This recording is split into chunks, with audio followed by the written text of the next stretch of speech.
Así que comenzamos. ¿Qué tal? ¿Cómo están? Muy buenos días. Como siempre, pilas, como debemos de estar, ¿no? Siempre pilas, con ganas de aprender. Muy bien, vamos a comenzar, ¿sí? Vamos a comenzar con el temita que tenemos el día de hoy. Cualquier tipo de pregunta, cualquier tipo de duda, cualquier tipo de inquietud, me avisas, por favor, por medio del chat. Yo voy viendo, cada cierto tiempo voy viendo el chat y voy respondiendo lo que tú me vas preguntando. ¿Ok? Si hubiera algún tipo de duda, me avisas, no hay ningún problema, para que de esa forma podamos intervenir y sobre todo, en este caso, participar, ¿no? Que es lo más importante para que tú puedas aprender en este caso, de manera completa, ¿no? Y acabar bien el día, sobre todo de aprendizaje. Muy bien, vamos a comenzar. ¿Qué tal? ¿Cómo están? Buenos días. Un momentito. Acuérdate que después, unos 10, 15 minutos antes de culminar la clase, trabajamos el material. Ya que tenemos ahí varias preguntas interesantes que en este caso vamos a trabajar y de esa forma vamos a ir completando un poco la idea, ¿no? La idea de lo que vamos realizando. Este material también, que en este caso estoy visualizándoles, este material yo lo entrego, no hay ningún problema, lo entrego para que también la persona encargada se los pueda, en este caso, hacer llegar y ustedes puedan también repasar y de esa forma también puedan un poco fortalecer lo que han aprendido dentro de clases. Si es que hubiera algún tipo de duda, claro está. Ok, vamos ahora sí a comenzar. Entonces, vamos a comenzar con lo que vendría a ser el temita de lo que es, en este caso, el capital. Acuérdate de que el capital vendría a ser uno de los tres factores importantes que tenemos dentro de la parte de lo que es dentro de los factores productivos, que se usan para lo que vendría a ser la parte de la producción, claro está. ¿Ya? Tenemos primero, en este caso, a la naturaleza, tenemos, por ejemplo, al trabajo y tenemos la K de capital, que se vendría a ser la sigla del capital, pues, ¿no? Vendría a ser la sigla del capital. Los tres van a ser factores fundamentales, no te olvides, los tres van a ser considerados los factores denominados clásicos, ¿ya? Los tres son considerados los factores clásicos, es decir, los factores que en algún momento, siglo XVIII, pues Adam Smith va a plantear, para lo que ya luego vendría a hablarse del tema de la producción, ¿ok? Del proceso económico, que va de la mano con lo que te estoy mencionando ahora. Entonces, por eso decimos de que van a ser los tres factores fundamentales importantes que van a estar dentro de lo que nosotros estamos mencionando, ¿ok? Entonces, el capital, ¿qué cosa será dentro de los tres factores fundamentales para la producción, ¿no? El capital, ¿qué vendría a ser? Entonces, acá vamos a leer un poco y vamos explicando. Dice, el capital es cualquier bien o conjunto de bienes que pueden ser empleados, ahí está, como medio de producción, no te olvides. Entonces, el capital va a ser uno de los factores fundamentales que se usan como medio de producción, ¿ok? No te olvides que tenemos a la naturaleza, tenemos al trabajo y tenemos también como factor fundamental el capital. ¿Qué es el capital? Un medio de producción. Es decir, el capital específicamente es creado con la finalidad de que pueda generar otros bienes, que en este caso tú ya sabes que se van a llamar, como indiqué, bienes, ¿no? En este caso, bienes, y también se van a llamar servicios, ¿no? Porque también se usan objetos, ¿no? Por ejemplo, ahora para poder nosotros estar en esta clase, tiene que haber un router, el cual se utilice para que pueda, en este caso, ¿qué cosa ver? El Internet. Entonces, es un objeto que se usa pues, en el servicio. Entonces, por eso decimos de que es un medio de producción, porque por medio de ese bien se va a llegar, en este caso, a brindar los bienes o los servicios. ¿Ok? Es decir, ese bien se ha creado con la finalidad de crear también otros bienes. Ese es el punto importante. ¿Ya? Por eso dice medio de producción. ¿Qué es lo que pasa en la panadería con ese horno? ¿Qué es lo que pasa en la pollería? ¿Qué es lo que pasa en la parte textil con esa máquina? Entonces, ahí estamos hablando de qué es un qué? Un medio de producción. Entonces, ese es el capital. El capital, lo que mayormente las empresas tienen y van a utilizarlo, ¿no? Como te indico nuevamente, como medio de producción. Que se destina a la creación de nuevas riquezas, ahí está, pues, nuevas riquezas. Profe, ¿cuáles son esas nuevas riquezas? Acá están. Los bienes o los servicios. Esa es la nueva riqueza. ¿Por qué? Porque de esa forma nosotros como personas llegamos a ¿qué? Llegamos a satisfacer nuestras necesidades que tenemos como personas, como seres humanos, pues, ¿no? Entonces, por eso mismo es importante el capital. Imagínate, ¿no? ¿Por qué crees tú de que existe la ropa, la tecnología? Porque hay un medio de producción que hace de que eso pueda existir. Entonces, ahí estamos hablando de lo que vendría a ser el factor capital, que como te indico, no es el único, porque también se necesita el insumo, naturaleza, se necesita la mano de obra para que esto sea completo. Pero te hablo de uno de los factores fundamentales e importantes dentro de lo que vendría a ser la parte productiva, ¿ya? Por eso dice también de que el capital permite aumentar la productividad, es decir, permite de que la mano de obra pueda trabajar de una manera más sencilla, de una manera más fácil, ¿ok? Una manera más sencilla, es decir, yo teniendo una herramienta, una máquina, una instalación adecuada, pues voy a hacer de que mi mano de obra no sufra tanto en producir ese bien, sino que más bien sepa manipular esa herramienta, sepa manipular esa máquina. Por eso dice, permite aumentar la productividad, es decir, de que la mano de obra produzca más de lo que usualmente produce. Es decir, por ejemplo, si dentro de la parte textil mi trabajador me produce 50 polos de manera diaria, pues yo al darle una mejor máquina, una mejor herramienta, me va a producir 70. ¿Cuál es el excedente? 20. 20 politos más, ¿me entiendes? Esa es la productividad. Aumenta su nivel de producción de la mano de obra. Incrementa las unidades producidas. Creo que ya en el anterior te lo expliqué, ¿no? Es decir, incrementa la cantidad que posiblemente la empresa pueda llegar a producir. ¿Por qué? Porque simplemente está utilizando una herramienta adecuada. Está utilizando una herramienta la cual pues es adecuada y eso se puede mostrar al momento de poder visualizarlo, al momento de poder ver los resultados, ¿no? Eso ya tiene que ver con el tema de la productividad, pues, ¿no? Con lo que mayormente la empresa hace para medir el nivel de producción de la mano de obra, ¿ya? El capital es un factor de carácter derivado. Profe, ¿por qué se dice que es de carácter derivado? Porque por medio de ese capital se puede generar la existencia de bienes finales, como por ejemplo, si hablamos de la parte textil, los politos, los pantalones, etcétera. Si hablamos de la parte, la panadería, el pancito, el queque que sale del horno. ¿Qué cosa es eso? El capital es un factor de carácter derivado. ¿Por qué? Porque por medio de él se genera la existencia de un bien final. Porque genera la existencia de bienes, los cuales van a ser en este caso utilizados para lo que vendría a ser la parte del consumo. ¿Ok? Y recibe como retribución el interés, dice. Acuérdate que el interés vendría a ser el pago que usualmente hace el propietario del capital al que le ha otorgado el dinero para que pueda acceder a la compra de más capital. Por ejemplo, yo tengo mi empresa y tengo, por ejemplo, mi empresa textil. Yo tengo 2 máquinas, pero necesito comprarme 3 o 4 máquinas más. Yo voy al banco y le pido al banco que me financie, que me pueda otorgar una cantidad de dinero.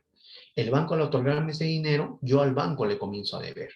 Y al banco yo mensualmente le voy a pagar lo que me ha prestado, lo que me ha otorgado, pero también le voy a pagar intereses por el tiempo que me ha dado ese bien, es decir, el préstamo. ¿Ok? Eso significa que hay qué cosa, recibe como retribución el interés, que usualmente el propietario paga. Paga a la entidad que le ha podido dar ese bien o préstamo. A ver. En este caso, acuérdate que la productividad mayor, también en este caso te habla de que se genera un nivel de producción con la misma cantidad de mano de obra.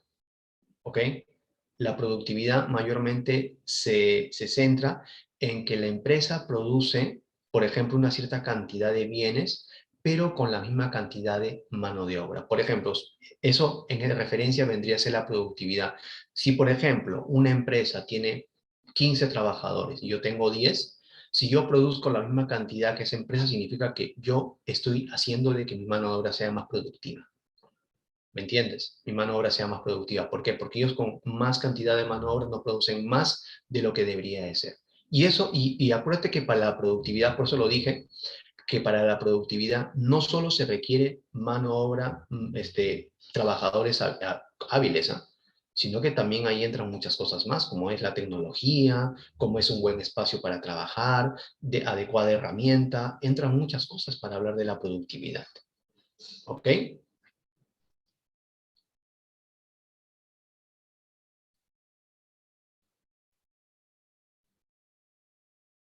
¿Listo? ¿Está bien? O, a ver, ok. Sí, en este caso lo que pasa es que dentro de la productividad entran varias cosas, pues, ¿no? No solo es de que yo tenga una cierta cantidad de mano de obra, como lo indiqué, pues, ¿no? Sino que también a la vez hay otras cosas más que influyen. Claro está, ¿ya? Y retribución, ahí está, de interés. ¿Está bien? Listo. Muy bien, sigan con sus preguntitas, no hay problema para responderles. Si hay alguna duda, avísenme por favor.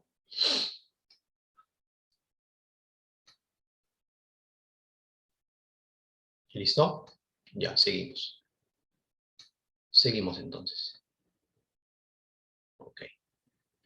Bien, entonces, también podemos decir de que, por ejemplo, el capital, acuérdate de que hay dos escuelas o también llamados dos pensamientos o en este caso dos sistemas, porque acuérdate que tenemos tres, sistema capitalista, sistema socialista y el sistema mixto, que es de Keynes, ¿no? Entonces, aquí nos está hablando de la posición de las escuelas sobre el capital, es decir, ¿qué es lo que piensa la escuela capitalista neoclásica? ¿Qué es lo que piensa, en este caso, la escuela socialista sobre lo que vendría a ser el capital? ¿Ya? La escuela neoclásica nos indica de que, dice, según para ellos, el capital es un conjunto de bienes o recursos producidos por el hombre que son utilizados en la generación de nuevos bienes y servicios. Entonces, si tú te fijas en lo que plantea la escuela neoclásica, ellos plantean de que esos bienes que son creados son fundamentales. ¿Para qué? Para lo que vendría a ser la parte de la producción, porque acuérdate que para ellos, mientras más producción, es mejor. ¿Por qué? Porque aumenta el nivel de ganancia para el productor, claro está. Entonces, ellos, acuérdate una cosa importante, el capitalista siempre va a querer aumentar su producción y reducir sus costos. Eso es algo fundamental que siempre van a hacer. Y eso es lo que ahí comienzan a decir la escuela neoclásica. Se considera un factor productivo derivado, ya que es el resultado de la acción del hombre sobre la naturaleza. Entonces, aquí te está diciendo de que este factor es fundamental, porque este factor lo que va a hacer es dar existencia a lo que yo voy a llegar a vender y me va a generar, en este caso, ganancias. Por decir, se considera un factor productivo derivado, ya que es el resultado de la acción del hombre. Entonces, el hombre también interviene. La mano de obra interviene para que también se pueda completar este proceso de lo que vendría a ser la parte de la producción. Entonces, eso es lo que mayormente la escuela neoclásica plantea y piensa. Pero la escuela socialista tiene otro tipo de pensamiento, pues, ¿no? Otro tipo de derivación. Y dice que es aquel valor orientado a la producción de mercancías para obtener la plusvalía mediante la explotación de trabajadores asalariados. Ya directamente comienza a hablar de lo que posiblemente el capitalismo hace y no hace, ¿no? Eso es lo que usualmente va a plantear. Es el resultado de las relaciones sociales entre capitalistas y obreros. Ahí está, ¿ves? Prácticamente la posición de la escuela socialista manifiesta cuando trae la plusvalía, te está manifestando de que pues el capitalista mayormente se apropia, ¿no? De bienes que han sido creados por el trabajador, ¿no? Y el trabajador no recibe una remuneración acorde a lo que supuestamente está produciendo, ¿no? Eso es lo que nos está planteando acá. Por eso dice, es aquel valor orientado a la producción de mercancías. Para obtener plusvalía, te habla de la mano de obra. Entonces, el que usualmente genera la existencia de valor de esos bienes, ¿quién es? La mano de obra. La mano de obra es el que le genera, en este caso, el valor. Pero ahí te dice, mediante la explotación de trabajadores asalariados. Son trabajadores que reciben un salario, trabajadores que reciben un pago, pero te está indicando de que ese pago no es acorde a lo que ellos realizan, no es acorde a lo que ellos hacen, o en este caso producen. Por eso dice, es el resultado de las relaciones sociales entre capitalista y obrero. Entonces ya te está diciendo más o menos hacia dónde van ellos, o más o menos hacia dónde el planteamiento que tienen más o menos hacia dónde va, pues, ¿no? ¿Cuál vendría a ser la derivación? ¿Cuál vendría a ser el fundamento? Entonces, eso es lo que plantea la escuela neoclásica capitalista y la escuela socialista. No te olvides que dentro del capitalismo, no te olvides que el capitalismo comienza a existir dentro de lo que vendríamos a hablar el mercantilismo. La escuela mercantilista, aparte que dentro de todas las escuelas que tenemos, la escuela mercantilista es la primera, ¿ok? Estamos hablando del siglo XVI, siglo XVII. La fiebre por los metales preciosos, no te olvides, ¿ya? Y luego hablamos también de que el capitalismo ya se va a basar, o mejor dicho, la economía se va a basar como una ciencia, gracias a un personaje importante, ¿no? Llamado Adam Smith, que en este caso con su riqueza de las naciones plantea lo que vendría a ser la formación de lo que vendría a ser en sí la economía como ciencia. 1776. Riqueza de las Naciones, obra cumbre de Adam Smith, para que la economía ya de ahí para adelante sea considerada una ciencia, que tiene en este caso una parte práctica y tiene una parte teórica. La parte teórica, tú ya sabes que son las leyes, los principios, los modelos económicos, y la parte práctica es el bienestar general de la población. Es decir, lo que un gobierno, lo que un Estado haga por el bien de la sociedad. Entonces, ahí hablamos ya de otras cosas que tienen que ver también con lo que, porque acá hay bastante para hablar, pero no me voy a diluir en esta parte. Y cuando hablamos de la parte socialista, tú ya sabes que hablamos de Marx. Karl Marx, que va a ser el máximo exponente de esta escuela socialista, que va a existir después de la escuela llamada clásica. Y luego viene la escuela neoclásica, que se llama el neoclasicismo, el nuevo clasicismo, es decir, el nuevo capitalismo. ¿Ya? Entonces, esa es un poco la fundamentación de cada uno de ellos. Personajes importantes del capitalismo, tenemos a Smith, tenemos a David Ricardo, ¿verdad? Del marxismo tenemos en este caso mayormente a Marx, ¿no? Personaje importante, tenemos a Lenin y otros más, ¿ya? Entonces, ese vendría a ser un poco la posición de las escuelas sobre el capital, sobre ese factor importante dentro de lo que vendría a ser la parte productiva, ¿ya? Pero también nos indican cada uno de ellos cómo se origina el capital. Es decir, ¿a qué te refiere cuando te habla del origen del capital? Te está diciendo, por ejemplo, el hecho de tener yo 2 herramientas para tener 5. ¿Qué es lo que debo de hacer? Ese es el origen del capital, ¿no? Entonces, a eso me refiero. Origen del capital. Primero, según la escuela neoclásica. Según la escuela neoclásica, se puede dar de 3 formas. Primero, por el trabajo productivo. Segundo, por el excedente de producción. Y tercero, por el ahorro. Vamos al primero. El trabajo productivo, el capital nace como consecuencia de la actividad productiva que el hombre realiza tomando como base cualquier elemento integrante de la naturaleza. Es decir, lo que te está diciendo acá es cuando la mano de obra transforma los bienes. Transforma eso que vendría a ser el bien, ¿te acuerdas? El bien, bienes libres, bienes económicos. Los bienes libres son los que se encuentran en el medio natural. Los bienes económicos son los que el hombre usa para transformar y tener, en este caso, un bien final. Es decir, el bien económico es creado por el hombre, el bien libre no es creado por el hombre, pero sí existe al mismo tiempo que el hombre ha existido. Y el hombre lo usa porque lo requiere, porque lo necesita. Por ejemplo, los minerales. Por ejemplo, estamos hablando ahí de los árboles. Los recursos naturales, por ejemplo, la caída de las aguas de los ríos. Entonces, estamos hablando de, por el trabajo productivo, el capital nace como consecuencia de la actividad productiva del hombre. Es decir, cuando el hombre interviene y ese bien que ha pertenecido al medio natural, el hombre lo transforma. La madera se convierte en una puerta, se convierte en una mesa, ¿entiendes? El cuero se convierte en un zapato, se convierte en una cartera. Ahí está, trabajo productivo. El hombre interviene, lo transforma y genera un bien, que tú ya sabes en este caso que tiene valor agregado. Es decir, tiene características diferentes al momento, diferentes en el momento que comienza a producirse. Es decir, ya no va a ser un cuero, sino que va a ser una cartera. Ya no es un cuero, es un zapato. Es decir, tiene un valor agregado, tiene un valor, tiene un precio. ¿Ya? Por el excedente de producción. consiste en guardar una parte de lo producido y que no es utilizado en consumo, productos almacenados. Cuando te hablan del excedente de producción, es lo que te dije antes. Excedente de producción es cuando usualmente los trabajadores producen más, en este caso, de la cuenta. Por ejemplo, mis trabajadores me han producido mayormente 5 puertas, ya, pero hoy día me han producido 10. ¿Cuántas puertas de más me han producido? 5. Ese es el excedente de producción. Cuando se produce más de las cantidades que usualmente se llegan a producir habitualmente en la empresa. No vayamos a confundirnos, a cuidado con esto. Por eso dice excedente de producción. Lo leemos, dice, consiste en guardar una parte de lo producido y que no es utilizado en consumo, productos almacenados. Y eso es lo que hacen las grandes empresas, pues, ¿no?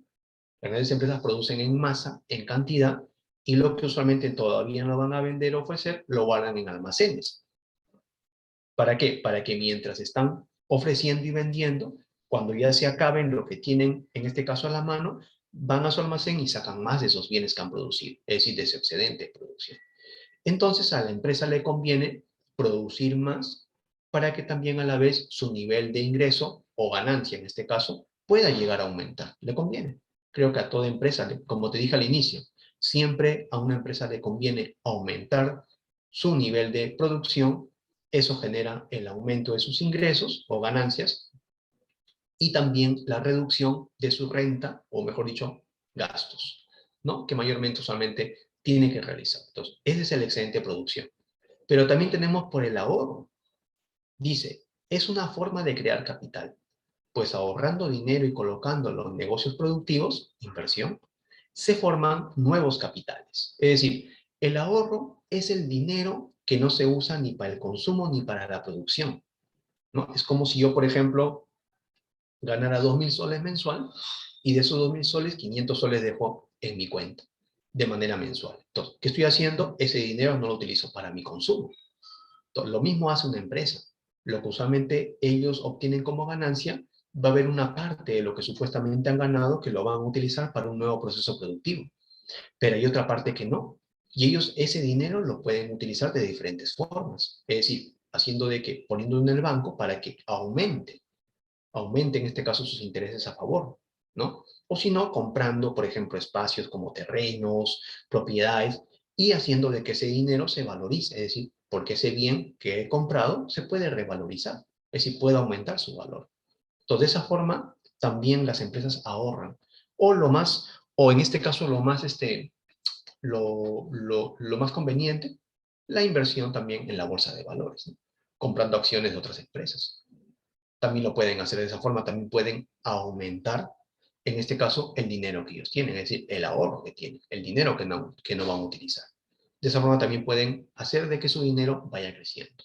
Entonces, hay diferentes formas que la empresa puede, digamos, hacer de que el dinero que no utiliza para la producción pueda, en este caso, aumentar, sin que ellos lo lleguen a utilizar dentro de la producción, claro está, sin que ellos lo trabajen, a eso me refiero, ¿ya? Es igual que una persona, pues, lo mismo, ¿no? Yo tengo mis ingresos, me compro, no sé, mi departamento, y ese departamento, pues, yo lo puedo alquilar y me genera ingresos, sin que yo lo trabaje. Entonces, lo mismo, pues, ¿no? Entonces, por el ahorro, también puede generar para la empresa un beneficio, ¿no? De que pueda aumentar su nivel de ingresos, sin que trabajen, supuestamente, ese bien que tiene. Entonces, ese es el origen del capital desde el punto de vista de la escuela neoclásica. Ya, eso es lo que nos dice el capitalismo. Pero también tenemos, según lo que nos dice la escuela socialista. Y la escuela socialista nos plantea lo siguiente. Nos dice, se da de dos formas. Primero, por la acumulación originaria y luego por la acumulación de plusvalía. La acumulación originaria es el proceso histórico de disociación entre el productor y los medios de producción. ¿Qué significa eso? La acumulación originaria te habla de lo siguiente, te lo pongo acá. Te está hablando, la empresa ha extraído esta madera, ¿ya? Esta maderita, esta madera. Listo. Entonces, esto de acá es la acumulación originaria. Es decir, yo he extraído del medio natural estos bienes. ¿Ok? No te olvides que tenemos dos factores originarios. Uno es la naturaleza, ¿ok? Que en este caso es donde se encuentran los recursos naturales. No te olvides de eso. Dice, es el proceso histórico de asociación entre productor, ahí está, productor, y los medios de producción. Ahí está. Entonces, la empresa ha extraído esto, pero usualmente ha extraído más de la cantidad que usualmente extrae. Usualmente la empresa extrae esto, esto y esto, pero hoy día ha extraído esto de acá y ha extraído esto de acá. ¿Significa qué cosa? Ha extraído más de la cantidad que usualmente extrae. Eso se llama acumulación originaria. ¿Por qué? Porque te está hablando de bienes que son del medio natural. Entonces, ¿qué significa eso? De que están extrayendo más de la cantidad de bienes que usualmente extraen del medio natural. Entonces, la acumulación originaria puede generar de que yo, al tener más madera, ¿qué pueda hacer? Puede hacer más puertas, puede hacer más mesas, puede hacer más sillas. ¿Y eso qué me puede generar? Pues me puede generar mayor número de ingresos. O mejor dicho, mayor número de ganancias. Entonces, eso es la acumulación originaria. Pero también nos dice que hay una acumulación de plusvalía. La acumulación de plusvalía mayormente se centra en la mano de obra, ¿ya? Se centra en la mano de obra, ¿ya? A ver, dice acá, la explotación de la clase obrera por los capitalistas, el cual genera una mayor producción y beneficio para la empresa, y no para el asalariado o trabajador. Eso es, y más o menos esta es la imagen que he puesto para representar lo que supuestamente genera esto, ¿ya? ¿Por qué te dice eso? Te dice eso porque usualmente lo que ocurre acá en la acumulación de plusvalía es de que el trabajador labore más tiempo, más horas de lo que debe de elaborar. Por ejemplo, si el trabajador debe elaborar 8 horas, el trabajador labora 12. Es decir, hay 4 horas de diferencia que el trabajador está laborando, ¿sí? En esas 4 horas que el trabajador labora, pues está produciendo, ¿entiendes? Pero por esas 4 horas de más que el trabajador produce, el empleador no le ha pagado, o mejor dicho, no le va a pagar, porque es un trabajador asalariado, es decir, tiene un salario que se le paga, ¿no?, mensualmente, el cual es fijo, ¿ok? Entonces, ese trabajador, por ejemplo, ha producido, de manera diaria produce 10 mesas, pero en esas 4 horas ha producido 5 mesas más. Entonces, lo que te está diciendo prácticamente es de que ese trabajador por esas 10 mesas se le está pagando, pero por esas 5 mesas no se le paga. Ahí es donde hablamos de la acumulación de plusvalía. Por eso la plusvalía, ¿qué cosa es? Y luego te lo voy a decir de nuevo. La plusvalía por eso se llama como plusvalor, plusproducto. ¿Por qué plusvalor? Porque hay, en este caso, más bienes que se han producido.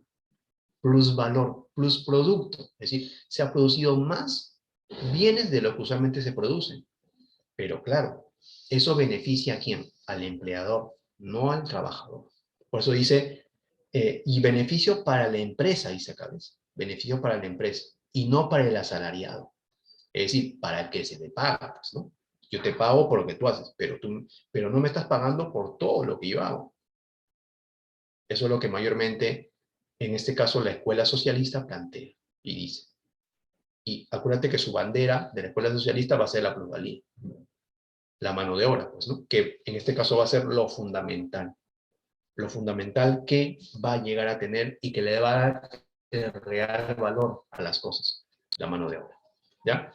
Es decir, la explotación de la clase obrera por los capitalistas, el cual genera una mayor producción, ahí está, ¿ves? Y beneficio para la empresa, mayor producción y beneficio para la empresa, pero el trabajador sigue ganando lo mismo, sigue recibiendo la misma cantidad que usualmente mensualmente recibe.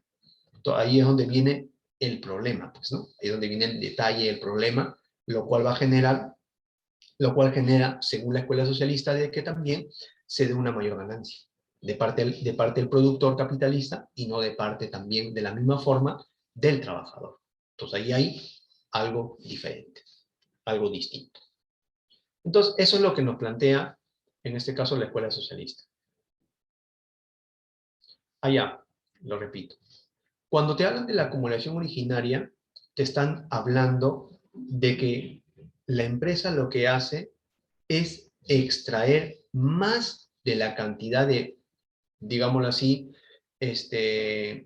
más de la cantidad de bienes del medio natural que usualmente extrae. Por ejemplo, si yo llego a extraer esta cantidad de bienes que están acá, estoy mencionando esto de acá y esto de acá, pues yo hoy día he extraído esto de más y esto de más. Eso se llama acumulación originaria. Yo he extraído más de esos bienes, que podemos llamarle materia prima, más de esa materia prima de lo que usualmente yo llego a extraer. ¿Y eso por qué es importante? Eso es importante porque va a ser para mí un medio de producción. ¿Para qué? Para que yo en vez de crear hoy día 10 mesitas, cree 20 o 30 o 40. ¿Entiendes? Por eso dice de que hay una acumulación originaria, porque esos bienes son de la parte natural. Y acuérdate que la parte natural es un factor, la naturaleza. Y la naturaleza vendría a ser un factor que tiene como principio el de ser originario. Por ejemplo, si yo extraigo peces, te está hablando de la extracción de los peces que están en el mar, ¿verdad? Entonces, acumulación originaria. ¿Cuántos peces yo llego a extraer? Llego a extraer más, esto significa que puedo tener más venta, más producción y más ingresos para mí como empresa. Por eso te habla de la acumulación originaria. Según la escuela socialista, estas son las dos formas por las cuales el capitalista genera mayores ingresos. ¿Ok? Por eso dice proceso histórico de disociación, ¿no?, entre el productor y los medios de producción. Porque ambos, en este caso, porque el medio de producción beneficia al productor, no al que usualmente labora o trabaja, sino al productor. ¿Ya? Entonces, esa vendría a ser la diferenciación que estamos hablando, que estamos viendo. Y acuérdate que, como te digo, todo lo que usualmente el hombre utiliza está en el medio natural. No te olvides de eso. Los minerales están en el medio natural, pertenecen al medio natural, por ejemplo. Por ejemplo, tenemos también ahí de que los árboles también igual, los minerales, como el gas, como el petróleo, como en este caso las materias primas, ¿no? Entonces, todo eso vendría a ser parte de lo que usualmente las empresas extraen del medio natural. Y tú sabes que el medio natural es el medio originario en el cual se encuentran esos bienes que usualmente se necesitan y se requieren para producir específicamente un bien. Imagínate que no existieran o que dejaran de existir. Acuérdate que esos bienes que son no renovables, ¿no?, que te estoy mencionando, a excepción de los peces que son renovables. Esos son bienes no renovables. Entonces, si no, digamos, en algún momento, si la sociedad, si el país no sabe administrarlo, en algún momento se puede acabar. Por eso dice que son no renovables. Los renovables son los árboles, los peces, pero los minerales no son renovables. Y tú sabes que eso, al menos para nuestro país, es importante, porque le deja grandes cantidades de ¿qué? De canon minero, pago de impuestos, pues, ¿no? ¿Ok? Por eso es importante. Ya, listo. Seguimos. Importancia del capital. ¿Por qué el capital es importante? Nos dice, su uso en el proceso productivo permite, primero, el ahorro de energía humana, claro. Pero acuérdate que la máquina, la herramienta, la instalación, ¿ok? El vehículo que se usa va a generar ¿qué cosa? De que el hombre en la actualidad pues ahorra energía humana. Es decir, antes la mano de obra, hace 30, 40 años, la mano de obra tenía que estar ahí y hacía un sacrificio fuerte a nivel físico. Por ejemplo, el obrero, ¿no? Por ejemplo, que trabaja en la mina, ¿entiendes? Pero ahora en la actualidad ya no. ¿Por qué? Porque existe la tecnología, existen las herramientas. ¿Y eso qué cosa hace? Hace de que el hombre ahorre energía física, claro está. Por eso el capital es importante. Pero también dice que es importante porque la explotación adecuada de los recursos naturales, lo que te dije antes, ¿no? Acá está. Va a haber una explotación adecuada de recursos. ¿Por qué? Porque tengo adecuada herramientas para poder extraer esos bienes. Por eso te dice acá de que hay una explotación adecuada de los recursos naturales. ¿Y eso a quién le beneficia? Al capitalista, claro está. Ahora, en nuestro país, ¿quiénes tienen adecuado capital? Las grandes empresas, mayormente. Las grandes empresas son las que tienen un adecuado capital, herramientas, máquinas, ¿no? Tecnología. La mediana también lo tiene, pero menos. La micro, muchísimo menos, casi nada. Y la pequeña, casi nada. Mayormente ellos utilizan mano de obra física. Mano de obra física, mayormente utilizan. Entonces, por eso es importante el capital, porque la explotación genera la explotación adecuada de los recursos naturales que están en el medio natural, va la redundancia, ¿no? Incrementa la productividad del trabajador, como lo expliqué antes, ¿no? Es decir, de que el trabajador, pues, pueda producir más cantidades, ¿no? Es decir, yo tengo la misma cantidad de mano de obra, pero mi mano de obra, al tener un mejor capital, puede producir más, ¿no? Es decir, no es que esté aumentando mi mano de obra, sino que lo que estoy haciendo es darle una mejor herramienta, una mejor máquina, para que ellos puedan incrementar, ¿qué cosa? Su nivel de producción. Eso es lo que estoy haciendo. ¿Ok? Incremento de la riqueza. ¿Para quién? Para el empleador, pues, ¿no? Porque yo usualmente voy a aumentar mi nivel de riqueza. ¿Por qué? Porque estoy produciendo más, estoy vendiendo más. Entonces, el incremento de la riqueza tiene que ver con el capitalista, no con la mano de obra, claro está. ¿Ya? Incremento de riqueza de parte del el que tiene el poder, en este caso tiene la circunstancia de ser propietario, ¿no?, de ese bien. Y reducir, lo que te dije al inicio, ¿no?, reducir costos unitarios de producción y generar mayores ganancias. Entonces, eso es lo que usualmente el capitalista busca, ¿no? El capitalista lo que busca es incrementar su ganancia, pero también a la vez reducir costos. Eso es lo que mayormente busca. No te olvides. Y esto le va a generar mayores beneficios. Esto es algo que usualmente toda gran empresa trabaja. Todas las grandes empresas trabajan en esto, en aumentar sus ganancias y reducir sus costos. Yo puedo hacerlo mediante ¿qué? El primer paso es utilizar, en este caso, capital adecuado, herramientas adecuadas. Ese es el primer paso. El segundo ya vendría a ser otras cosas más que tienen que ver con la mano de obra, ¿no? Entonces, reducir costos unitarios, es decir, que el bien, en este caso, me cueste menos a mí, ahora, no para reducir el precio del mercado, sino para que yo pueda aumentar mi ganancia. Yo no voy a seguir vendiendo al mismo precio, pero lo que yo estoy haciendo es reducir que ese bien a mí ya no me cueste 50 céntimos, me cueste 30 céntimos. Yo lo vendo igual a un sol, ¿me entiendes? Entonces, yo no voy a ganar 50 céntimos, voy a ganar 70, ¿me entiendes? Eso es lo que usualmente va a suceder, reducir costos y generar mayores ganancias. Pues claro, al reducir mis costos yo estoy generando mayores ganancias y eso es lo que mayormente la empresa busca, ¿no? En este caso, el capitalista busca. ¿Todo claro hasta ahí? Vamos, vamos. Ya, listo. Entonces, hasta ahí la importancia del capital. Vamos ahora a la retribución, ¿no? Acá hablamos de dos clases de retribución, como indica, ¿no?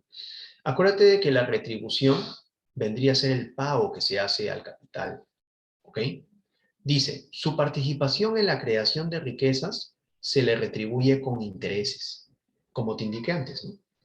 Este precio lo paga el prestatario o deudor al prestamista o acreedor que es dueño del beneficio que produce el capital prestado. Los intereses son fijados por acuerdo entre el acreedor y el deudor. Te explico.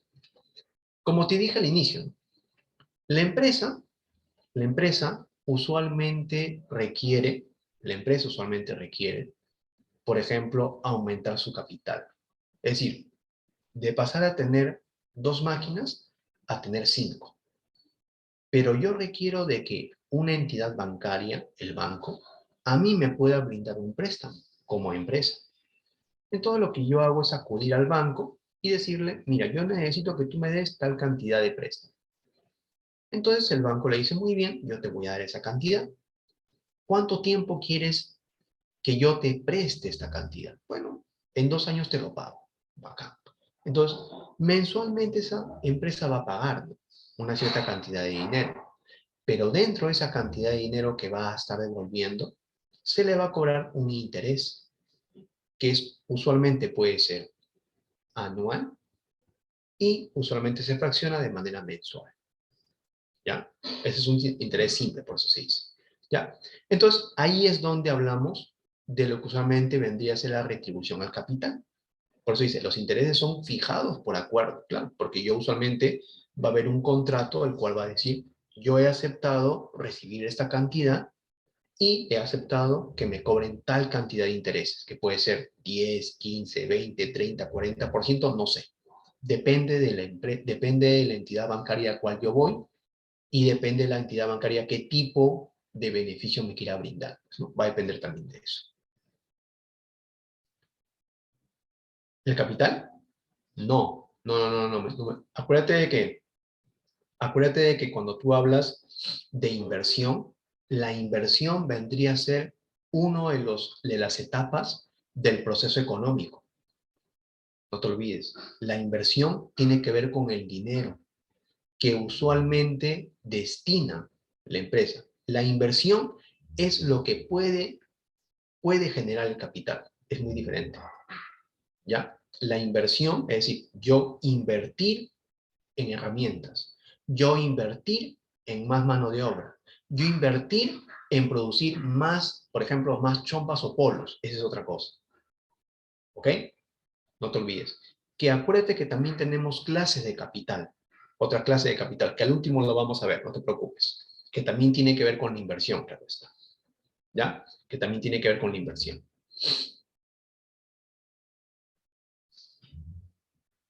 Listo.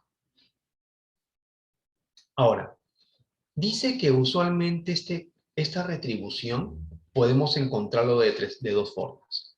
Podemos decir que hay, en este caso, una parte simple o el capital y una parte compuesta, dice. Es el que se calcula sobre un mismo capital inicial, independientemente del tiempo que permanezca prestado o depositado. Es decir, aquí va a haber un acuerdo, ¿ok?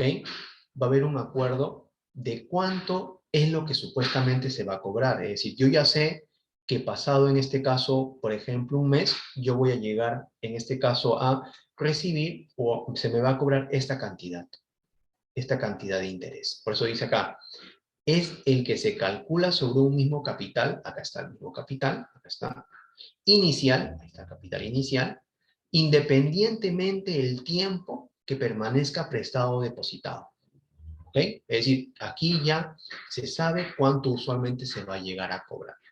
¿Cuánto se va a llegar a cobrar? Acá estamos hablando de cuánto, del 13% de esa cantidad que se ha prestado. ¿Y cuánto es? Es $433. Ese es el 13%. Que ahora se pueda, en este caso, poner, ahí vendría a ser el interés simple, que se denomina. El interés compuesto es diferente, porque se trata de intereses compuestos cuando se agrega al capital el rédito al final de cada unidad de tiempo. Es decir, ¿qué es el rédito? Te explico. El rédito vendría a ser lo que a mí el capital me está generando. Por ejemplo, yo tengo mi panadería y compro un horno nuevo.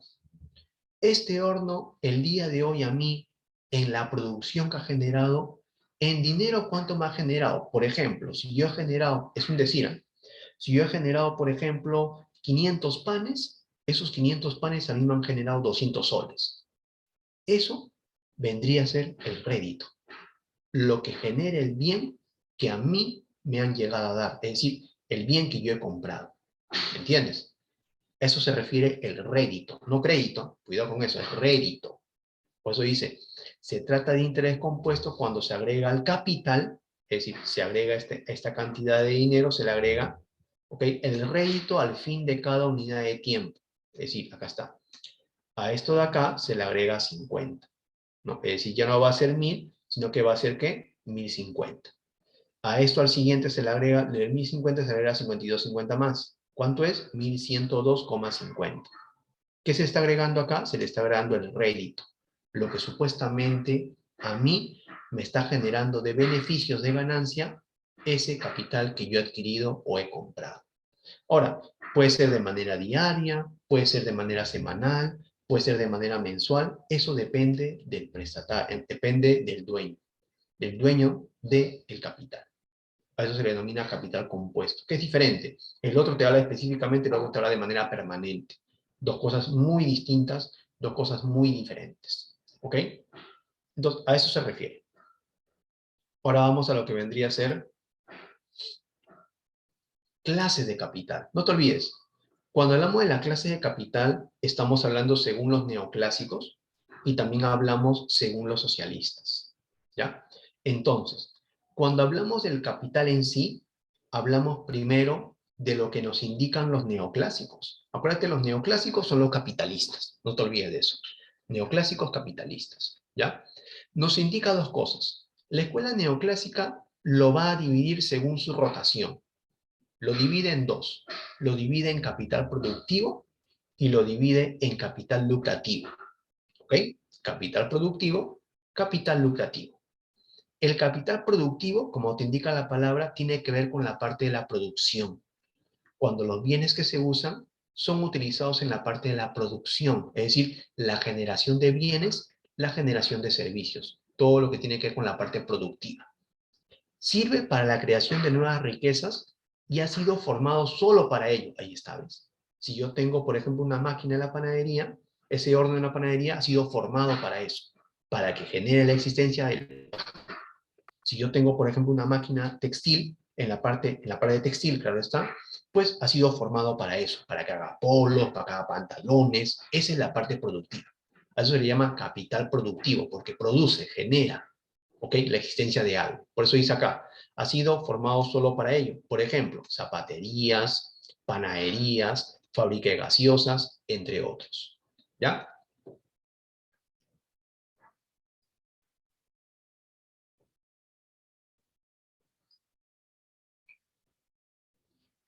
Ese capital productivo se divide en dos partes.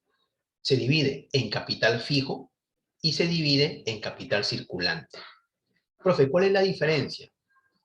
La diferencia es la siguiente. El capital fijo mayormente es aquel que puede servir para varios actos de producción. Por ejemplo, ¿cuál vendría a ser un capital fijo? El horno, la instalación, la máquina. ¿Es un capital qué? Un capital fijo. ¿Ok? Claro está de que ese capital llega a sufrir ¿qué cosa? Depreciación. ¿Ese capital que sufre? Depreciación. Es decir, desgaste. Yo manejo un vehículo, voy manejando un vehículo, es obvio que el vehículo se va desgastando, ¿verdad? No solo se desgastan las llantas, sino todo lo que yo dentro del vehículo utilice. El asiento, el mando para poder manejar, todo se va desgastando, pero poco a poco, ¿sí o no? Entonces, a eso en economía se le llama depreciación. ¿Por qué? Porque el bien va a tener que en algún momento pasar por un proceso de ¿qué? De mantenimiento, de limpieza. ¿Por qué? Porque el bien no va a funcionar igual. No siempre va a funcionar igual, o sí, ¿no? Porque es un bien que ha sido creado, pues. Así que, por lo tanto, en algún momento ese bien ya va a dejar de funcionar. Y la empresa, ¿qué va a tener que hacer? Va a tener que cambiarlo, o mejor dicho, reemplazarlo. Ese vendría a ser el capital fijo. Y como te digo, son las máquinas, las instalaciones, los vehículos, todo lo que dentro de la parte productiva se use. Todo lo que dentro de la parte productiva se llega a usar. Pero, claro está, todo lo que el hombre ha llegado a crear para producir otros bienes, otros bienes. Ya, ese es el capital fijo. Es aquel que puede servir para varios actos, ¿sí? Sirve para varios actos de producción, puede durar años, ¿no? Y va a ser utilizado en la parte de la producción. Pero, en este caso, sí genera depreciación, no te olvides. Es decir, genera un desgaste en lo que yo supuestamente estoy utilizando. Se desgasta. Es decir, en algún momento se puede averiar, ¿sí? Y ahí es donde la empresa tiene que utilizar, pues, ¿no? Su parte nominal, es decir, su recurso de dinero. ¿Para qué? Para reparar, para reemplazar ese bien, ¿no? Eso es lo que tiene que hacer. Y el capital circulante es algo diferente, porque el capital circulante se usa solo una vez, porque desaparece en el acto mismo de la producción. Es decir, el capital circulante es ese bien que usualmente da todo de sí y podemos llamarle el insumo o la materia prima. El insumo, disculpe, o también llamado bien intermedio. El cuero es un insumo, la harina es un insumo, ¿ok? O en este caso un bien secundario, pues, ¿no? Porque luego el terciario sería el pan ya, ¿no? Entonces, a todo lo que usualmente se usa para lo que vendría a ser la parte productiva, pero como insumo o bien intermedio, es un capital circulante. ¿Por qué, profesor? Porque no se puede usar otra vez. Solo se usa una vez. Si yo quiero preparar, por ejemplo, otro pan, tengo que utilizar otro tipo de harina, mantequilla, huevo, para poder hacer eso. ¿Entiendes? Por eso se llama circulante, porque circula, circula y va generando la existencia de un bien, que se llama bien final. Se usa solo una vez porque desaparece en el acto mismo de la producción. Ahí está. Ese es el capital circulante. Entonces tenemos capital productivo, tiene capital fijo y capital circulante. Pero también, así como el capital productivo, tenemos el capital lucrativo. El capital lucrativo es aquel bien o conjunto de bienes que por su naturaleza no produce bienes, pero sí ganancias. Es decir, si yo, por ejemplo, tengo dinero y lo presto, estoy generando intereses, porque la persona a la cual he prestado me va a devolver la plata, pero también me devuelve intereses, es decir, de acuerdo a cuánto yo le cobre, ¿no? Si yo tengo mi departamento y lo alquilo, pues estoy generando ¿qué cosa? Ingresos. No estoy generando nada que tenga que ver con la parte productiva. ¿Pero qué estoy generando? Estoy generando ganancias. Estoy generando renta. ¿Okay? Estoy generando ganancias. Eso es lo que estoy generando. Si tengo mi vehículo, lo alquilo, lo mismo. ¿Qué genero? Ganancias. No genero nada que tenga que ver con la parte productiva, pero sí estoy, en este caso, generando ¿qué cosa? Generando ganancias. Para mi beneficio. Para mi beneficio. Entonces, ese es el capital productivo y el otro es el capital lucrativo.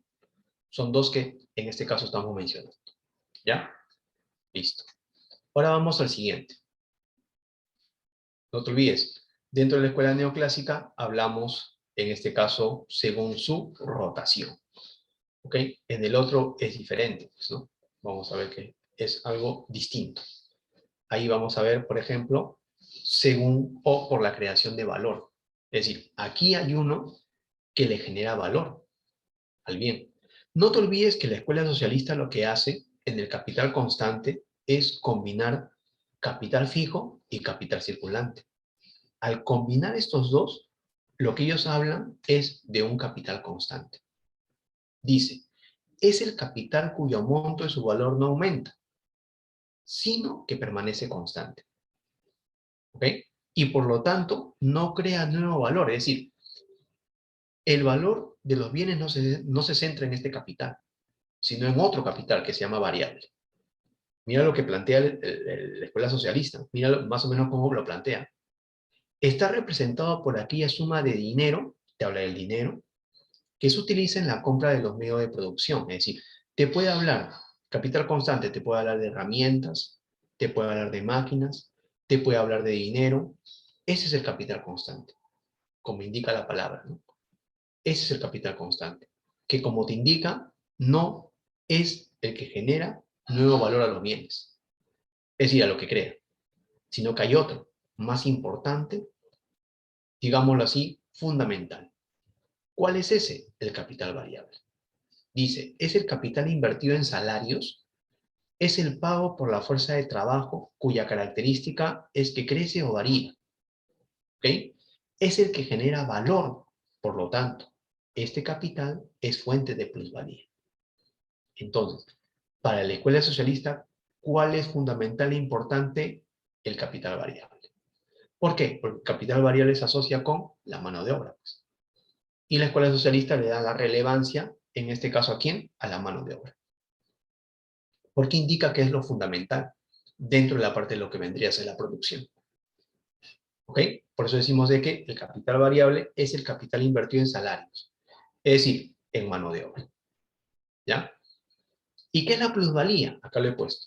También conocida como plusvalor, apareció definido por Marx en su obra El Capital. Y es básicamente el valor no pagado del trabajo del obrero que crea un plusproducto del cual se hace propietario el empresario. Ahí está. Entonces ahí está la explicación de lo que es la plusvalía, ¿no? Que usualmente ya sabemos que es el producto, o mejor dicho, es el tiempo en el cual el trabajador produce, pero el cual no se le remunera, ¿no? Es decir, el empleador no le remunera, sino que más bien se queda con ese bien y es el empleador el cual se beneficia, porque obtiene mayores ganancias, pues, ¿no? En cambio, el asalariado le paga lo que debe de pagar, y ahí quedó todo. Entonces dice, también conocida como plusvalor. Pues claro, porque está generando plus productos, está generando un plusvalor, es decir, más bienes de lo que usualmente la mano de obra está produciendo. Por eso ellos plantean de que el capital fundamental dentro de lo que están hablando es el capital variable, porque es el que genera existencia de valor a los bienes. No es la herramienta, no es la máquina, es la mano de obra, la cual es la que genera, ¿qué cosa? El plusvalor o plusproducto. Ahí viene la diferenciación entre lo que plantea pues, la escuela neoclásica, ¿no? Que para ellos sí las herramientas, las máquinas, las instalaciones son fundamentales, ¿no? Y ahí tenemos el capital fijo y el capital circulante. Entonces, aquí es donde la escuela socialista plantea otras cosas, plantea cosas diferentes, ¿no? Y ahí es donde te plantea también qué cosa vendría a ser la plusvalía, ¿no? Y en qué se centra la plusvalía, sobre todo. Sobre todo es eso, ¿no? ¿En qué se centra la plusvalía? ¿Ya? También conocida como plusvalor, apareció definido por Marx. Acuérdate que Marx va a ser el que usualmente plantea toda esta idea de marxismo, socialismo, científico y otras cosas más, ¿no? ¿Ok? Su obra El Capital, en El Capital él va a explicar, ¿no? Va a explicar cómo, en este caso, el capitalismo plantea, ¿no? Esa disociación de valor dentro de la parte económica. Va a explicarlo, ¿no? ¿Ok? En su primer tomo, claro está. Entonces, y es básicamente el valor no pagado del trabajo, del obrero que crea un plus producto, claro, porque está creando más bienes de lo que usualmente debe de crear. Entonces, si está creando más bienes de lo que debe de crear, también se le debe de retribuir, se le debe de pagar, ¿no? Pero eso usualmente no ocurre. Entonces, eso es lo que plantea la escuela socialista, ¿sí? El plusvalor o plusproducto. Y luego tenemos también otras clases de capital. Tenemos, por ejemplo, el capital comercial. El capital comercial, su función es obtener ganancias mediante la compra y venta de las mercancías. Por ejemplo, si tú, por ejemplo, por tu casa hay una bodega de un vecino X que usualmente ofrece esos bienes, pues ese es un capital comercial. ¿Por qué? Porque lo que está haciendo es comprar, ¿no? Por cantidades esos bienes y le va a vender a la sociedad, es decir, al entorno donde tú vives, se lo va a vender por unidades, ¿no? Entonces, él, ¿qué va a hacer? Va a ganar de acuerdo a la cantidad que pueda vender, ¿no? Por cada producto ganará céntimos, claro está, pero del total puede ser que gane una cierta cantidad, ¿no? Dependiendo de cuánto, en este caso, venda, ¿no? Por eso a eso se le llama capital comercial.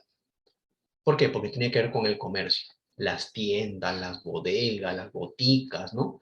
Todo lo que nosotros lleguemos a tener alrededor son capitales comerciales. Te vas a la lavandería, ya. Ellos son capital comercial. ¿Por qué? Porque ellos ofertan algo. Están ofreciendo algo. Y por eso que ofrecen ellos obtienen ganancias, de acuerdo a la gente que va y compra, claro está, o adquiere lo que ellos venden. Acá, por ejemplo, tenemos una feria, ¿no? Que ahora tú sabes que en fiestas patrias hay bastante las ferias, ¿no? Que no son permanentes, claro está. Entonces, esta feria, por ejemplo, el señor está vendiendo billutería, pues, ¿no? Cosas que se ponen en la muñeca, en el brazo, en el cuello, pues, ¿no? Cosas que usualmente la gente compra, ¿no? Tanto varones y mujeres, ¿no? Entonces, ese es un capital comercial, porque le está invirtiendo su tiempo, está invirtiendo su dinero, y hasta está haciendo o creando esas cosas, ¿no? Entonces, él por esas cosas obtiene ganancias, de acuerdo a cuánto venda también, pues. Entonces, ese se llama un capital comercial, para el comercio, para brindar bienes o brindar servicios a la sociedad.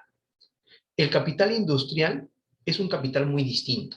Porque acuérdate que cuando te hablo de industria, te hablo de las fábricas. Por ejemplo, las fábricas que usualmente llegan a producir los cables. Por ejemplo, llegan a producir las gaseosas.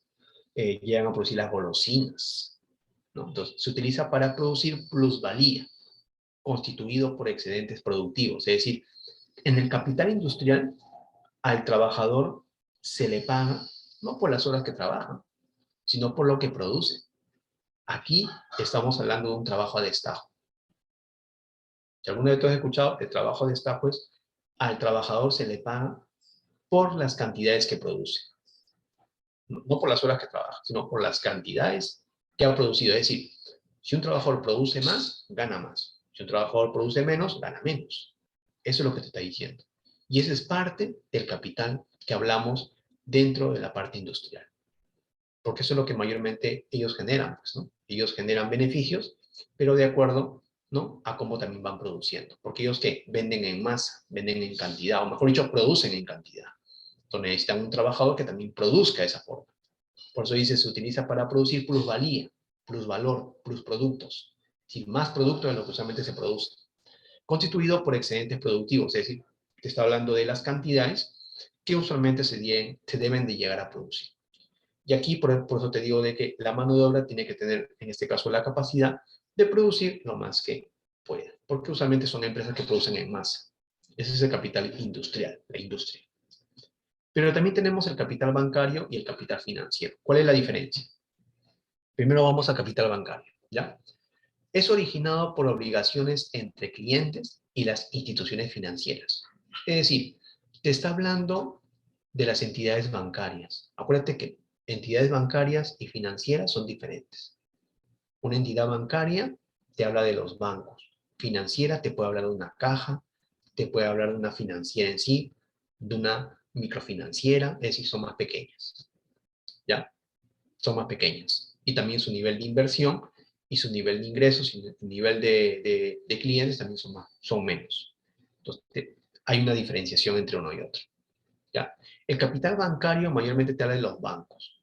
Los bancos son los que usualmente, pues, dentro de la sociedad ofrecen beneficios a la sociedad, sea a las empresas y sea a las personas. ¿Ya?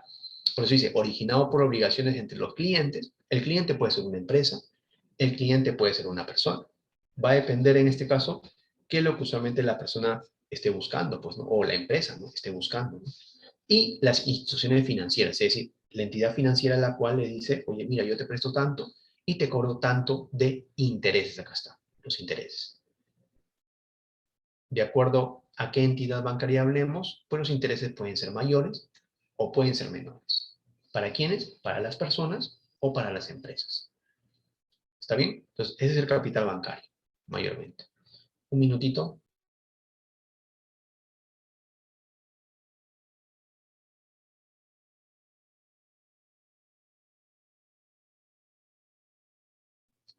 Ahora, el capital financiero. El capital financiero mayormente es el financiamiento, pues, ¿no? Surge de la unión del capital bancario con el capital industrial. ¿Qué significa eso? El capital financiero mayormente se da cuando la empresa quiere iniciar sus actividades. Es decir, una empresa que va a comenzar a iniciar sus actividades por primera vez. ¿Qué necesita? Necesita ser financiado. ¿Por qué? Porque capaz necesita tener una instalación, necesita tener máquinas, necesita tener mano de obra, ¿me entiendes? Entonces, ese es el capital financiero. Por eso te dice ahí, surge de la unión del capital bancario con el capital industrial. Las dos cosas. Porque es una empresa la cual recién va a comenzar a funcionar. Así que, por lo tanto, como recién va a comenzar a funcionar, ¿qué necesita? Necesita un capital para poder comprar todas las cosas que requiere. Sea mano de obra, sea instalación, sea herramientas, sea insumos, etc. ¿Ok? Ese se llama capital financiero, para financiar lo que yo quiero realizar, lo que yo quiero hacer. ¿Ok?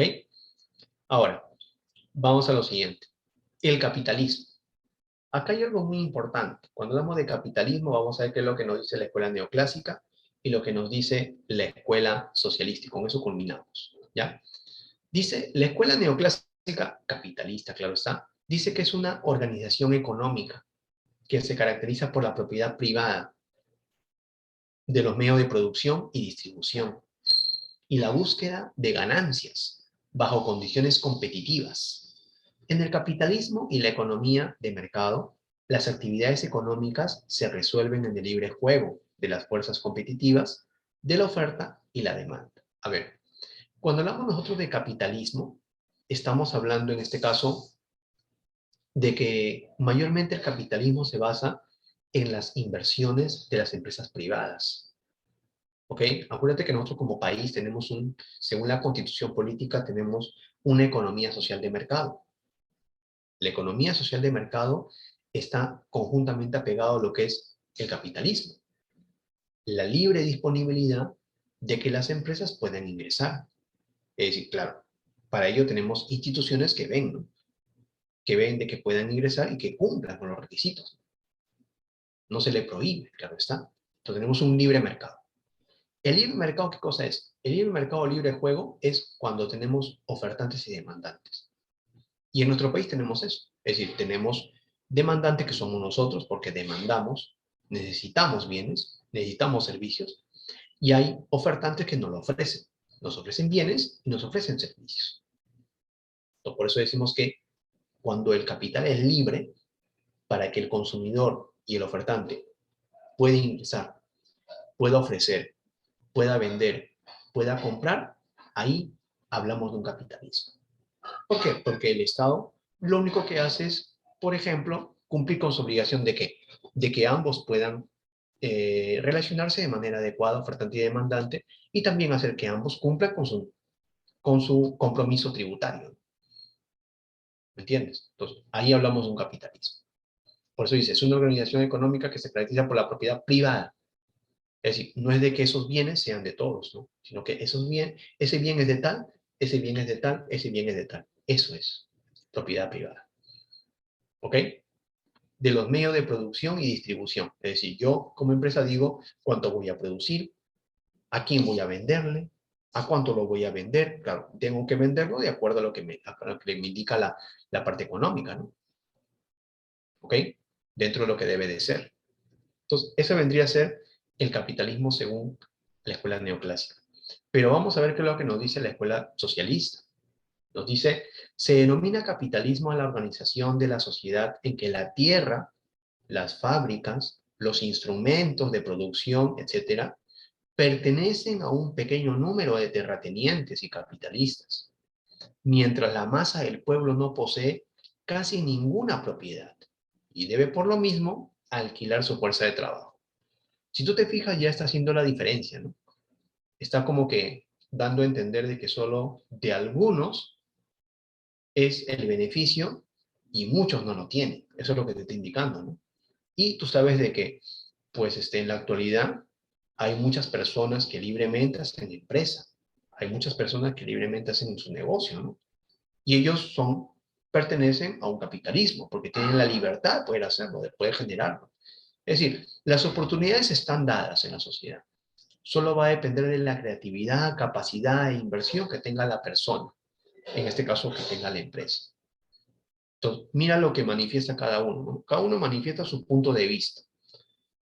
Por eso se dice que en la parte socialista el Estado es el que usualmente es el que se encarga de poder decir de qué forma va a ser el juego, ¿no? Va a ser el juego porque aquí no te habla de que el ofertante dispone del precio, no, sino que el Estado es el que lo hace. Entonces aquí cambian las cosas, ¿no? Es muy diferente. Es muy diferente lo que el socialismo plantea, ¿ok? Porque te dice que a la organización de la sociedad, es decir, ¿y quién organiza la sociedad? Pues el Estado. El Estado se encarga de organizar la sociedad. En cambio, en la escuela neoclásica, no, acá te dice propiedad privada. ¿No? Es decir, cada persona, cada empresa que surja, se va desarrollando, va a ser autónomamente el que va a decidir de qué forma tiene que organizarse, qué forma tiene que hacer, qué forma tiene que realizar. En cambio, la escuela socialista te pone ya las cosas que usualmente el Estado va a hacer. Entonces, son dos planteamientos diferentes, pues, ¿no? Dos planteamientos diferentes que en algún momento han tenido fuerza, sobre todo el socialismo, que en la actualidad ya no tanto, ¿no? Ya no tanto. Característica del capitalismo, vamos a ver. Mayormente el capitalismo se caracteriza ¿por qué? Por tener un capital como centro y objetivo, es decir, hay una inversión de por medio, defensa de la propiedad privada, es decir, ese bien le pertenece a tal, ese bien le pertenece a tal, ese negocio a tal, propiedad privada. Y eso está en la Constitución y está también en los principios económicos. Clases socioeconómicas, ¿no? Tenemos en nuestra sociedad, por ejemplo, clases socioeconómicas, ¿no? Gente que sí tiene, gente que tiene poco, que tiene un poquito más, ¿no? Hablamos de la clase alta, clase media, ¿no? A eso se refiere. Clases socioeconómicas. Que claro está que cuando hablamos de la clase baja ya el Estado se encarga de eso. El Estado ya aplica, en este caso, la parte en la cual tiene que hacerse responsable. Y libertad de asociación y de empresa, es decir, las empresas se pueden formar, ¿no? Toda persona que quiere hacer su empresa tiene que cumplir con los requisitos, que en este caso se le pide. ¿Ok? Entonces, ese vendría a ser libertad de asociación y de empresa. Ley de oferta y demanda, es decir, ellos son los que determinan, ¿no?, la conducta y comportamiento del mercado. Mayormente el ofertante, ¿no? Sí, en su momento lo vamos a ver. Promoción de libre mercado. Libre mercado te habla del ingreso y salida, tanto el ofertante y demandante. ¿Sí? Libertad de trabajo. Yo en este caso como trabajador tengo diferentes opciones para poder elaborar, trabajar dentro del mercado, ¿no? Dentro en este caso del país. Promoción de la competencia, es decir, yo no soy el único que, por ejemplo, vende bienes de primera necesidad, sino que también hay otro que está allá, hay otro que está allá y otro que está allá. Ahí está. Promoción de la competencia. La competencia es buena. ¿Por qué? Porque la competencia genera precios adecuados. Y interferencia mínima del Estado, como te indiqué antes, ¿no? El Estado no es de que intervenga a cada momento diciéndole a la empresa privada qué tiene que hacer, cuánto tiene que producir o qué tiene que... No, eso no. Sino que su intervención es mínima. La empresa tiene que cumplir con las obligaciones que tiene con los trabajadores, pero también a la vez tiene que cumplir con sus obligaciones tributarias, ¿no? De ahí el Estado los deja tranquilos. Entonces, eso vendría a ser característica del capitalismo. Y también a la vez el capitalismo tiene sus ventajas y desventajas como todo. ¿Por qué, profesor? Porque son creados por el hombre, pues. Por eso mismo, pues, ¿no? Todas van a haber cosas que van a ser buenas, pero también va a tener su parte mala, pues, ¿no? Y eso que vendría a ser, no es tan malo, claro está, pero sí tiene que regularse, ¿no? Tiene que regularse para que también haya un beneficio, ¿no? Un beneficio, en este caso, para el consumidor y para, en este caso, la empresa o ofertante. Entonces son las ventajas y desventajas, ¿no? El libre comercio que permite el acceso a una amplia variedad de bienes y servicios. Por ejemplo, en otro decía, si tú te quieres comprar un celular, hay diferentes marcas. ¿Me entiendes? ¿Eso qué cosa es? Libre comercio. Si fuéramos un mercado diferente, pues no hubiera eso. ¿Me entiendes? No hubiera eso. Entonces, libre comercio. Se promueve la igualdad de oportunidades, es decir, el que quiere emprender lo puede hacer. El que quiera emprender lo puede hacer. Entonces, oportunidades hay. Va a depender del emprendedor. Se respeta la propiedad privada, es decir, eso que le pertenece a él sigue siendo de él.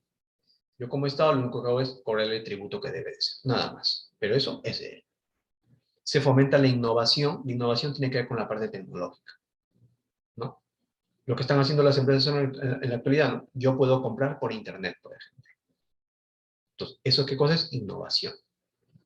O, por ejemplo, ya no paso mi tarjeta, sino que me bien lo pongo encima y ya me está cobrando inmediatamente, ¿no? Sin contacto, ¿no? Ahí está. Entonces, eso es. El capitalismo no solo está ligado a las libertades individuales, sino también a aquella de índole social. Es decir, lo que la sociedad puede realizar, ¿no? Yo como persona en la sociedad puedo elegir dónde vivir, puedo elegir qué cosa comprar, puedo elegir dónde trabajar. Entonces, a eso también se refiere. ¿Ya? Entonces son cosas importantes que están dentro de lo que el capitalismo ofrece, plantea y va a ser parte de. Listo, muy bien. Vamos ahora a las preguntas. Y si no me va a faltar tiempo, disculpen que lo llegue a cortar.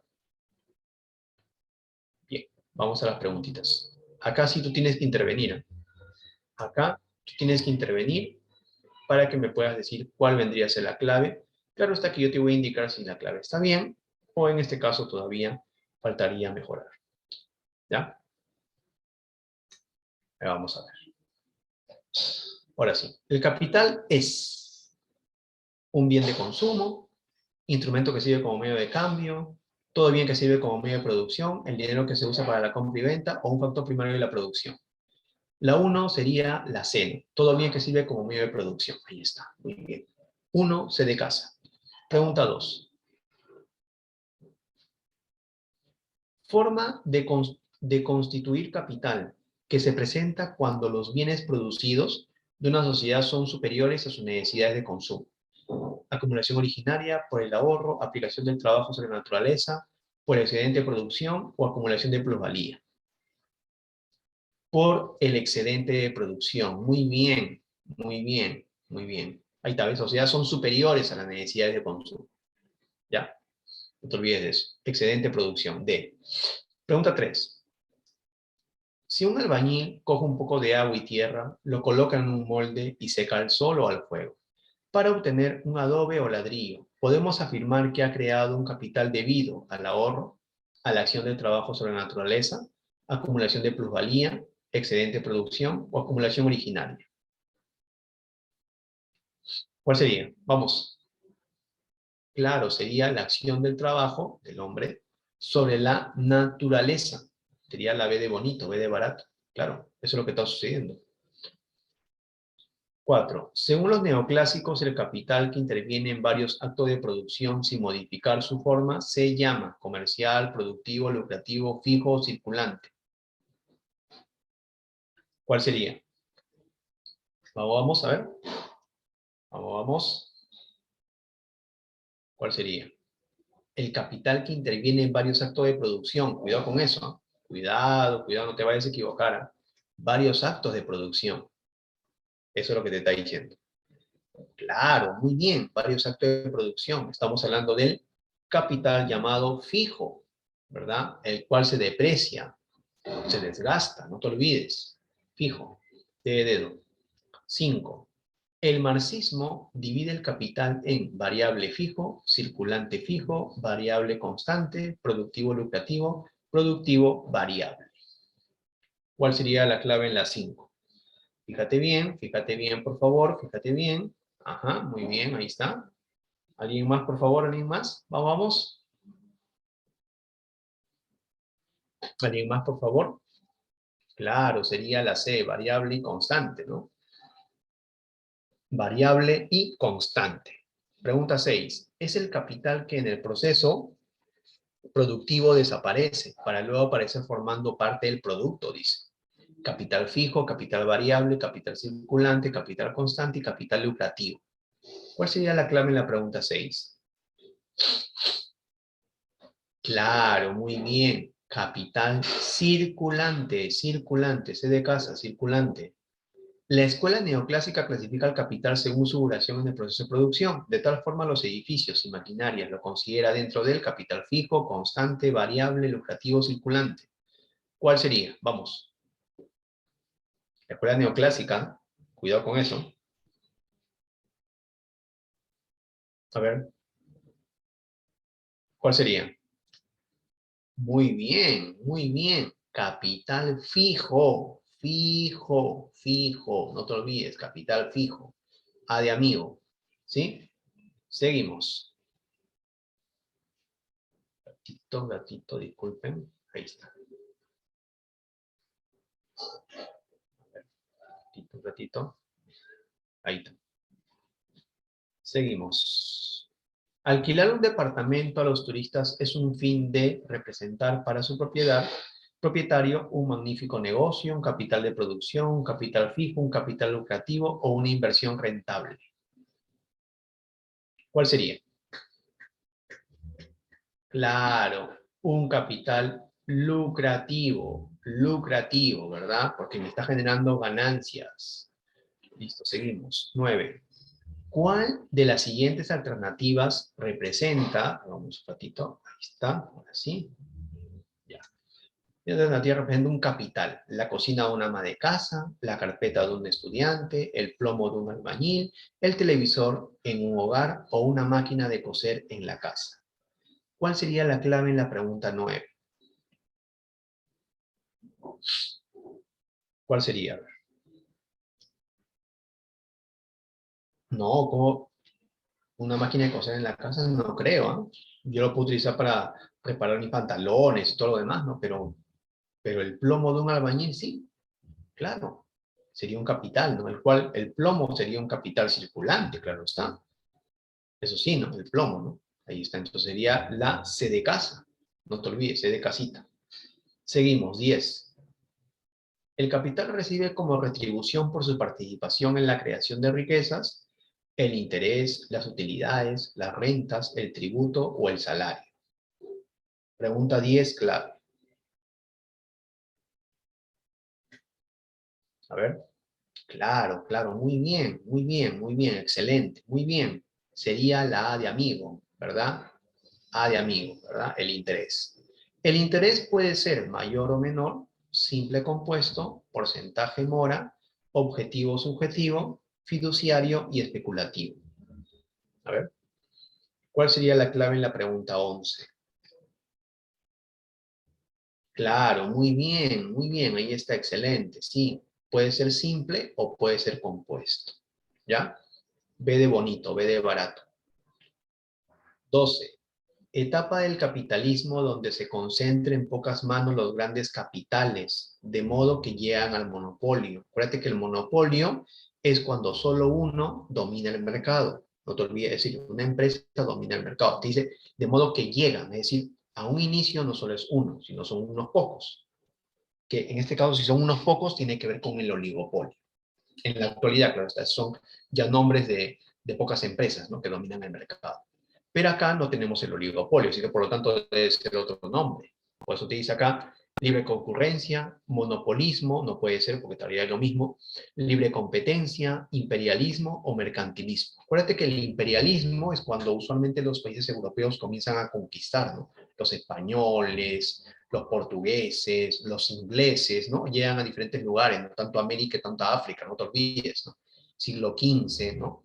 El mercantilismo ya te habla del siglo XVI-XVII, metales preciosos, no te olvides de eso. Entonces, en la 12, ¿cuál sería la clave? Sería, en este caso, la D, imperialismo. Imperialismo, ¿sí? Muy bien, imperialismo. 13. El imperialismo, como sistema de dominación de un país sobre otro, es un fenómeno que se produce fundamentalmente por la inversión de grandes capitales hacia otros países, influencias políticas, extracción de materia prima, preponderancia educativa, industrialización de su economía. Eso es lo que pasa en la actualidad, ¿no? Eso es lo que está sucediendo en la actualidad. Países poderosos que quieren tener el dominio de todo, ¿no? De un todo. Pero ¿qué es lo que hacen? Lo que hacen es, en este caso, una inversión de grandes capitales hacia otros países. Por ejemplo, China.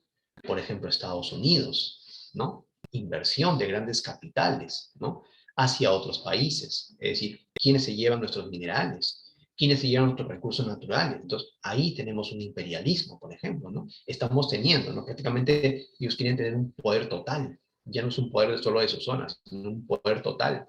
Y es algo que va a depender también de los países poderosos, de que no lo permitan, de otros los países poderosos que no lo permitan. Entonces, la 13 sería la A de amigo, ¿ya? La A de amigo. 14. La acumulación de ganancias destinadas a formar nuevos capitales se le llama amortización, depreciación, recesión, interés o capitalización. Claro, muy bien. Capitalización, ¿no? En este caso, una nueva inversión para que pueda, en este caso, recapitalizarse, ¿ya? 14, E de enemigo. 15. La pérdida de valor del capital, ya sea por el uso, la obsolencia o por el paso del tiempo, se llama. Claro, ojo cerrado, ¿no? Sería depreciación. Muy bien. La B de bonito, B de barato. Depreciación. Las semillas, los abonos, el algodón para fabricar telas corresponde al capital circulante, capital fijo, capital educativo, bienes finales o capital variable. ¿Cuál sería la clave en la 16? A ver, clave en la 16. Claro, muy bien. Sería la A, ¿no? Capital circulante, ¿sí? Capital circulante. 17. Las materias primas, combustibles, dinero conforman lo que se llama capital fijo, capital circulante, elementos A y B o capital variable. ¿Cuál sería?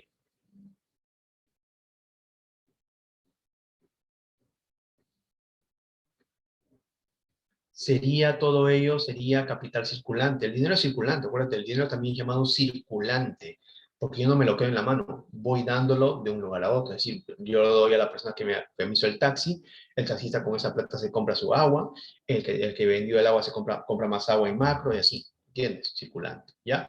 17b. 18. El surgimiento es la última etapa del capitalismo. Dice. ¿Cuál es la última etapa del capitalismo? Pues la última etapa del capitalismo vendría a ser el imperialismo. El imperialismo. ¿Ok? Vendría a ser B de bonito, B de barato. ¿Ya? 19. Uno de los mencionados no constituye la formación del capital por el trabajo, por el excedente de la producción, por el ahorro, por el consumo o por la acumulación de plusvalía. ¿Cuál, en este caso, no constituye, no pertenece? ¿Cuál sería? A ver, vamos, vamos. Claro, está bien. Por el consumo. De democracia. D. 20. Se le define como el conjunto de elementos materiales que permiten aumentar el rendimiento en el trabajo, dice. Obrero calificado, desarrollo tecnológico, herramientas, capital o maquinarias industriales. 20 clave. ¿Cuál sería? A ver. ¿Cuál sigue la clave en la 20? Claro, muy bien, muy bien. Estábamos hablando de qué tema? Del capital, ¿verdad? Medio de producción, ahí está. Muy bien, entonces estamos hablando de la D de democracia, ¿verdad? Vamos a la 21. Ratito, ratito. Ahí está. Vamos, 21. Según los socialistas, el único tipo de capital capaz de crear valor es capital productivo, capital lucrativo, capital variable, fuerza de trabajo o trabajo. ¿Cuál sería la clave en la 21? De acuerdo a lo que hemos visto, cuidado, de acuerdo a lo que hemos visto, por favor. ¿Qué nombre lleva? ¿Quién está? No, no lo hemos visto con ese nombre. Claro, ahí sí, lo hemos visto como capital variable, eso sí, capital variable, eso sí está muy bien. ¿Ya? Entonces sería la 21, la C de casa. 22, relaciones, insumos, edificios y carreteras, fuerza de trabajo, renta, capital lucrativo, capital circulante, capital fijo, capital variable. ¿Cuál sería la clave acá?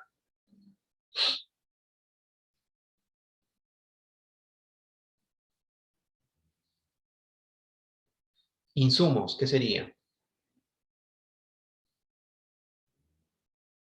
La 1, ¿qué sería? B, ¿verdad? La 2, ¿qué sería? Edificios y carreteras, ¿qué son?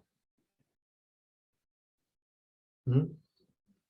Sería capital fijo, ¿verdad? Entonces, ¿cuál sería la clave? Ya, ahí ya está, ya está la clave. Ya. Claro, pues la D, de hecho, ya no hay más, ¿no? Sería la D, ¿ya? 23. En las economías de cambio, el pago al factor capital se denomina ganancia, interés, sueldo, honorario, renta, alquiler. ¿Cómo se le llama? 23. Interés, ¿verdad? Muy bien, el interés, la B, interés. ¿Cómo se denominan las utilidades que reciben las acciones? O en este caso los accionistas, debería serlo. Los accionistas, en este caso, reciben ganancias, o llamado utilidades, se le llama dividendos, porque va a depender de cuántas acciones tengan, ¿no? Se llama dividendos, ¿ya? Entonces sería la 24, C de casa, dividendos, ¿ya? 25. Aquel capital constituido por los bienes que sus poseedores no destinan a nuevas producciones, sino al préstamo o alquiler, y que por lo tanto producen rentas, se llama capital productivo, lucrativo, circulante, variable o fijo. Produce renta, significa produce ganancia. ¿Cuál sería? La 25. Ya te lo dije ya. Claro, muy bien. Entonces sería la B de bonito, B de barato, ¿verdad? Ahí está. Muy bien, muy bien. Han trabajado muy bien, ¿eh? Listo, culminamos por el día de hoy. Cuídense bastante. Muchas gracias. Hasta luego. Nos vemos. Gracias. Cuídense. Hasta luego.